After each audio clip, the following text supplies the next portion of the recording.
சற்று முன் கிடைக்கப்பெற்ற மிக மிக முக்கியமான செய்தி ஒன்று வெளியாகியுள்ளது. அனைத்திந்திய அண்ணா திராவிட முன்னேற்றக் கழகத்தின் இரட்டை இலை சின்னம் தொடர்பான வழக்கு நீதிமன்றத்திலும் தேர்தல் ஆணையத்திடம் விசாரணையில் உள்ளது.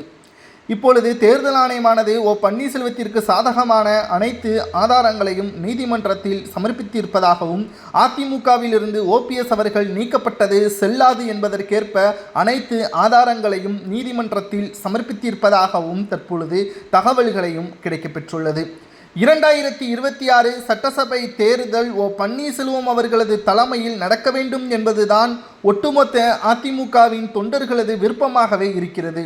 ஏனென்றால் அதிமுகவை பொறுத்தளவிற்கு கடந்த 4 ஆண்டுகளாக பெரும் தோல்வியை பெற்றுக்கொண்டு வந்த அதிமுகவின் தலைமை பொறுப்பில் இருக்கக்கூடிய எடப்பாடி பழனிசாமி அவர்கள் சுயநலமாக அவருக்கு எதிராக இருக்கக்கூடியவர்களை நீக்கிக் கொண்டு இருக்கக்கூடிய அந்த வேளையில் அதிமுக 2026 தோல்வியடைந்தால் எதிர்க்கட்சி அந்தஸ்தை கூட இழக்க நேரிடும் என்ற மிகப்பெரிய ஒரு தகவலும் கிடைக்கப்பெற்றுள்ளது. அதிமுகவிற்கு தேவை தொண்டர்கள்தான், உண்மையான தொண்டர்கள்தான். எடப்பாடி பழனிசாமிக்கு ஆதரவாக தொண்டர்கள் இருந்தால், அவர்கள் சிறப்பாக செயல்பட்டால் எதற்காக தோல்வி என்ற கேள்வியை தான் நம்மால் பார்க்க முடிகிறது.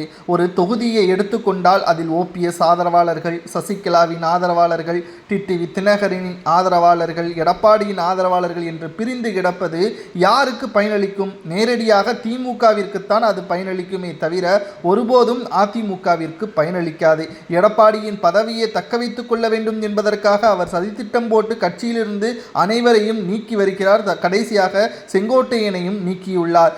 நியாயத்தையும் தர்மத்தையும் பேசிய செங்கோட்டையினவர்களே நீக்கியுள்ள எடப்பாடி பழனிசாமி அவர்கள் தேர்தல் ஆணையம் கொடுக்கக்கூடிய அந்த முடிவுகளை நீதிமன்றம் அறிவிக்கும் பட்சத்தில் ஓபிஎஸ் கட்சியில்தான் இருக்கிறார், அவரை நீக்கியது தவறு என்று தீர்ப்பு வழங்கப்பட்டால் நிச்சயம் எடப்பாடி பழனிசாமியின் அதிகாரங்கள் அனைத்தும் பறிக்கப்படும். மீண்டும் அதிமுகவில் ஓபிஎஸ் இணைக்கப்படுவார் என்ற தகவலையும் நம்மால் முழுமையாக பார்க்க முடிகிறது. 2026 சட்டசபை தேர்தலை பொறுத்தளவிற்கு நிச்சயம் இது மிகப்பெரிய ஒரு மாற்றத்தை தமிழக அரசியலில் ஏற்படுத்தும் என்பதையும் நம்மால் பார்க்க முடிகிறது. உங்களது கருத்துக்களை கூறுங்கள். தேர்தல் ஆணையம் ஓபிஎஸ்ஸிற்கு சாதகமான அனைத்து ஆதாரங்களையும் நீதிமன்றத்தில் கொடுப்பது சரியா, அல்லது எடப்பாடியே அதிமுகவின் சிறப்பாக செயல்படுகிறாரா என்பதை உண்மையான தொண்டர்கள் கமெண்டில் கூறுங்கள்.